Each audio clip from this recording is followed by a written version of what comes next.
Di mau deh, ayo dilik punya kain deh.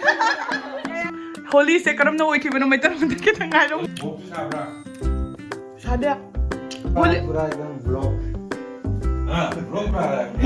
Pun kalau nggak tahu. Hana di kau itu jean pai bawa udah kayak. Hello everyone, मैं आप लोगों की channel दे तरह नौचरी अदो मैं आप नसी से होली की अहम सुबह नुमिने बको कानी बा लाकदर ना हुजुबो ngairi अदो लाक पता रखी मैं आमदा उचर के अदुगा आई नसी से नेने ओइदा लेइसना कई गिना बदा बदो जौसम कानी बम म्याम लाक्तोई ना इथन तले बदो नुंगाइट्रे बको दुना नेने ना मोइदा लाओ आइना आई मोइदा ओइना लाए कमा कमाय तो उचर के म्याम यमिना हसका पुदी सिएंगे सिदसु सिदा नेने चेचे म्याम मा नखा थिंगे लाए दुगा इना वीडियो मत्ती एम नम हो गया ना मोइदा नम हो बने Yang fazagre. Now the half hour to the acquaintance and half Christian.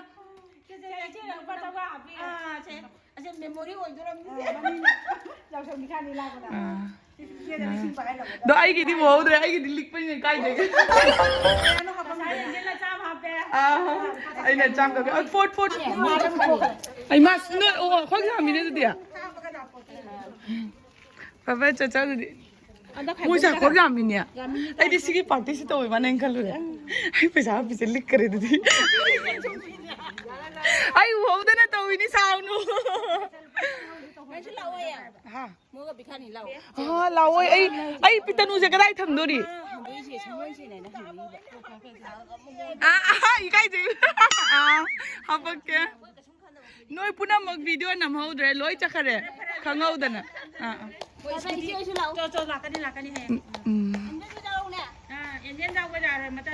mo yang nungai na tra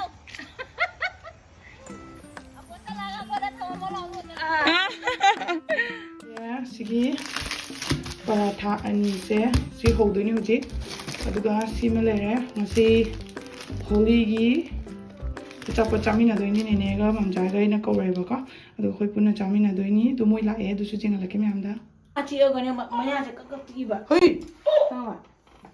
Ai makan dia tahu mai sih. makan thi to irang de chanu tu adir magi me am changa check out san bira ka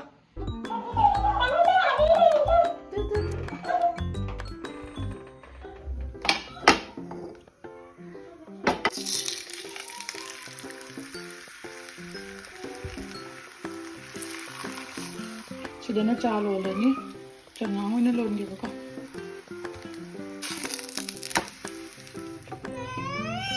Na cuti nak kena nak. Tang tak cera. Noi ben. Ado me am mandana jende kai no gi Yaosang ni blog ka mata lai duga ai ngasi me am cha bu tang jarake kai ma ha mun ko long ne ta ye ni ji ko ma te ga ni ko không nghe cậu thuộc đấy là hai gì rồi nè Ako mam jaina jaingang ka thum ka to laga thana mo hai ba ka do na ina chamdok palo raga to laga tham doi ni ana di koi je jin pai ba bo da kai tum to rami hojik ti ko khara hai na pai ba ka ngam jare khut na pai ba ka se hana di ni sa je sobing de na ne pai ba ngam de hojik ti ai jin pai ba ka ngam jare hojik ko ke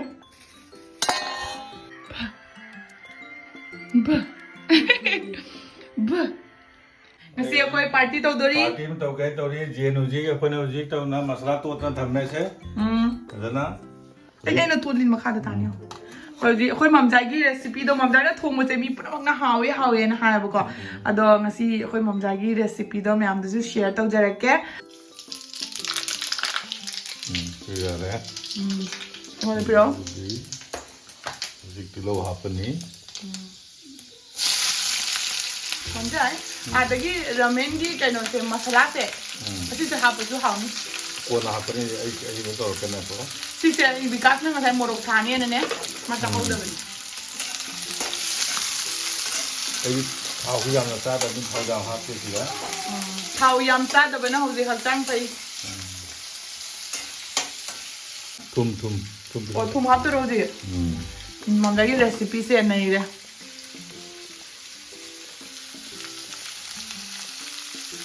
तो महापीठ ने करी कि ना जी कितने kilometre पत्थर नवे तो मुझे जानना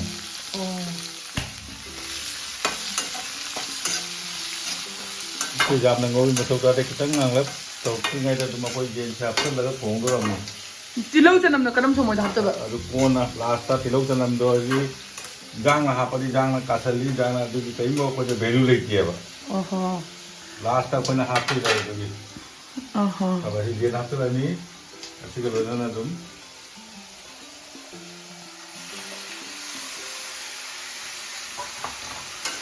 ꯉꯁꯤꯒꯤ ꯍꯣꯂꯤꯁꯦ ꯃꯝꯖꯥꯏ ꯀꯃꯥꯏꯅ ꯇꯧꯏ ꯑꯥꯕꯤꯁꯨ ꯃꯆꯦꯠ ꯑꯃ ꯇꯩꯗ꯭ꯔꯦ ꯑꯕꯤ ꯇꯩꯕꯗꯣ ꯑꯩꯅ ꯂꯧꯊꯣꯛꯈ꯭ꯔꯦ ꯀꯩꯅꯣ ꯈꯨꯠꯅ ꯇꯥꯟꯊꯣꯛꯈ꯭ꯔꯦ ꯇꯩꯔꯛꯄ꯭ꯔꯣ ꯑꯩꯈꯣꯏ ꯑꯣꯐꯤꯁꯇ ꯑꯁꯤꯁꯤꯅ ꯏꯁꯤꯡꯁꯤꯅ ꯑꯗꯨꯝ ꯊꯣꯛꯂꯛ ꯃꯥꯒꯤ ꯉꯁꯥꯏꯒꯤ ꯖꯦꯟꯗꯒꯤ ꯊꯣꯛꯂꯛꯄ ꯏꯁꯤꯡꯗꯣ ꯄꯨꯔꯥ ꯊꯣꯛꯂꯛꯈꯤꯅꯦ ꯍꯧꯖꯤꯛ ꯀꯔꯤꯝ ꯊꯣꯛꯂꯛꯇ꯭ꯔꯤꯁꯦ ꯍꯣꯔꯦꯟ ꯏꯁꯤꯡ ꯉꯥꯛꯇ ꯊꯣꯛꯂꯛꯀꯅꯤ ꯑꯗꯨ ꯃꯇꯨꯡꯗ ꯑꯃꯨꯛ ꯌꯦꯡꯉꯨ ꯅꯣꯏ ꯍꯥꯏꯗꯤ ꯌꯦꯡꯉꯒ ꯊꯣꯛꯂꯛꯄꯗꯣ ꯏꯁꯤꯡꯗꯨꯁꯨ ꯊꯣꯛꯂꯛꯇꯦꯕꯀꯣ ꯏꯁꯤꯡꯗ ꯊꯣꯛꯂꯛꯀꯅꯤ ꯃꯌꯥꯝ ꯑꯃ ꯁꯤꯒꯤ ꯖꯦꯟꯗꯒꯤ ꯑꯗꯨ ꯀꯪꯉꯛꯄꯗ ꯏꯁꯤꯡ ꯀꯔꯤꯝ ꯍꯥꯞꯄ ꯃꯇꯝꯗ ꯖꯦꯟ ꯊꯣꯡꯕꯗ ꯏꯁꯤꯡ ꯍꯥꯞꯄꯒ ꯀꯔꯤꯝ ꯍꯥꯎꯔꯔꯣꯏ ꯏꯁꯤꯡ ꯍꯥꯞꯇꯕꯤꯗ ꯊꯣꯡꯗꯣꯏꯃꯤꯅꯦ ꯑꯗꯨꯝ ꯑꯗꯨꯒꯤ ꯀꯩꯅꯣꯗꯣ ꯑꯗꯩꯗꯤ ꯑꯗꯨꯝ ꯆꯥꯕ ꯑꯗꯨꯝ ꯌꯥꯏ ꯑꯗꯨꯝ ꯆꯥꯛꯀꯁꯨ ꯆꯥꯒꯦꯁꯨ ꯇꯟꯒ ꯆꯥꯒꯦꯁꯨ ꯑꯗꯨꯝ ꯌꯥꯏꯑꯕ ꯃꯁꯤꯒ ꯃꯍꯤ ꯊꯣꯛꯂꯛꯄ ꯃꯍꯤꯁꯦ ꯑꯗꯨꯅ ꯑꯩꯈꯣꯏ ꯆꯥꯗꯣꯏꯅꯦ ꯌꯦꯡꯉꯨꯁꯦ ꯏꯁꯤꯡ ꯖꯦꯟꯗꯒꯤ ꯊꯣꯛꯂꯛꯄ ꯏꯁꯤꯡꯁꯦ ꯑꯩꯈꯣꯏ ꯀꯔꯤꯝ ꯍꯥꯞꯇ꯭ꯔꯤ ꯍꯧꯖꯤꯛꯐꯥꯎꯗ ꯍꯣꯏꯅꯦ ꯂꯣꯏ ꯊꯣꯛꯂꯛꯑꯦꯅꯦ एकदम ꯁꯤ ꯊꯣꯛꯂꯛꯑꯒ ꯌꯦꯡꯉꯨꯁꯦ ꯎꯔꯕ ꯏꯁꯤꯡ ꯖꯦꯟꯗꯒꯤ ꯊꯣꯛꯂꯛꯑ ꯖꯦꯟꯁꯤꯅ ꯀꯌꯥꯝꯅ ꯏꯁꯤꯡ ꯆꯨꯞꯄꯝꯒꯦꯗ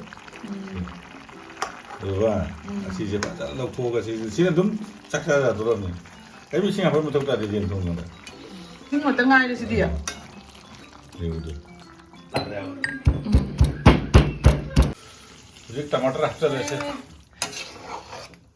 ꯑꯁꯤ ꯀꯨꯞꯁꯟꯅ ꯊꯝꯈ꯭ꯔꯒ ꯁꯤꯡ ꯈꯪꯗꯦ ꯆꯅꯝ ꯈꯪꯗꯦ ꯀꯩꯅꯣꯁꯦ ꯍꯥꯏꯗꯤ ꯊꯥꯎꯗ ꯀꯥꯁꯜꯍꯧꯗ꯭ꯔꯦꯗꯅ ꯑꯩꯈꯣꯏꯗ ꯍꯛꯆꯥꯡꯗ ꯀꯥꯟꯅꯅꯕꯩꯅꯦꯕ ꯇꯧꯔꯤꯁꯦ ꯈꯪꯉꯕ ꯑꯃꯗꯨꯗꯤ ꯊꯥꯎꯗ ꯌꯩꯊꯣꯛꯈ꯭ꯔꯗꯤ ꯂꯣꯏ ꯀꯥꯁꯟꯈ꯭ꯔꯗꯤ ꯑꯃ ꯑꯩꯈꯣꯏꯗ ꯕꯦꯅꯤꯐꯤꯠꯇꯣ ꯂꯩꯇꯦꯕ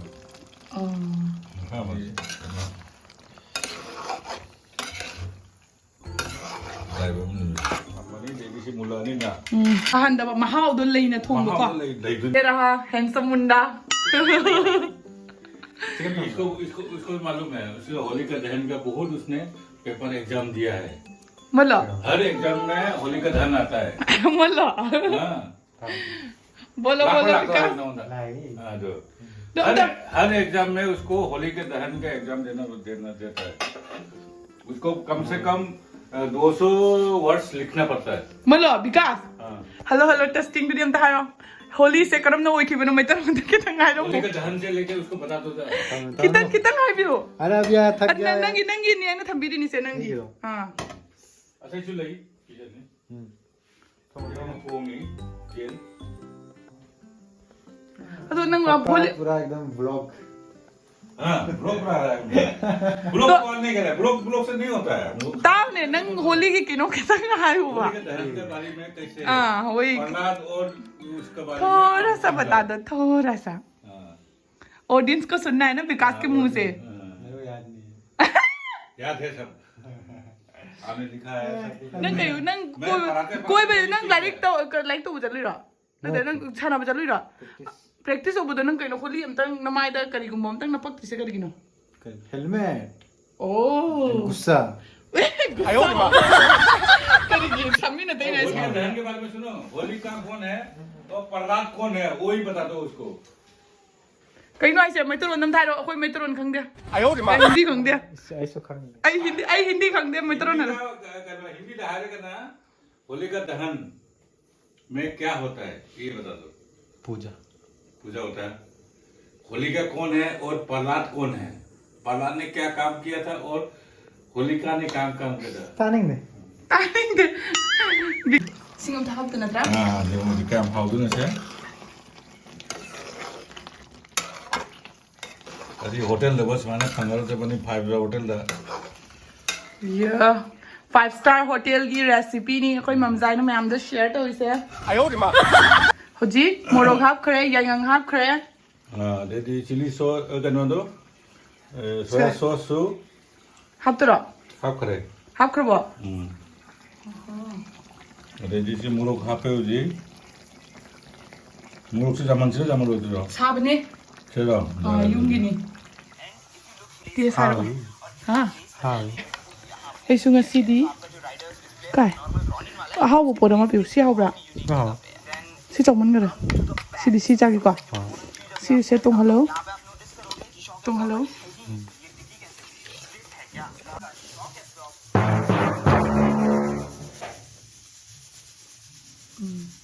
하브라. 어? 아유 하구라. 하브라.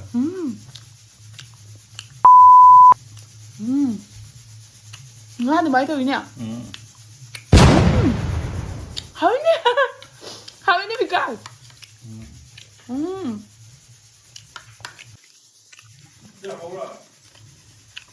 Hả? Ê dòng hầu thế, phải mong dậy cái xe. Nang recipe nang tiwan kung nang ayan 5 hotel kita magpumili na. Tao một mình này rồi. Nhà thế này làm cái này. Kasi karang sabi ng after ni siya, ek bunbi ka na daw daw ni siya. Ising hapter ba na tara? Ising mati na mo daw ka na thong mo ka na ninjan. Ani suba.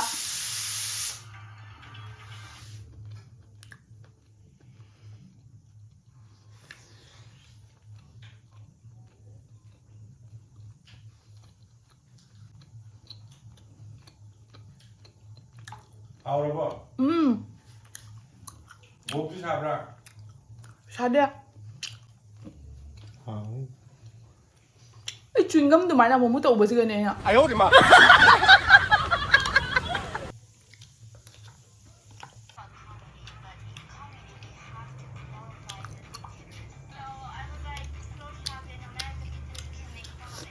Mayam ai life ki first time ni bako ina chari se adu so khoi mam jana thong badagi ai chaba hirak tore ngasi di jam hawre do chaka chaba di hai do man bi se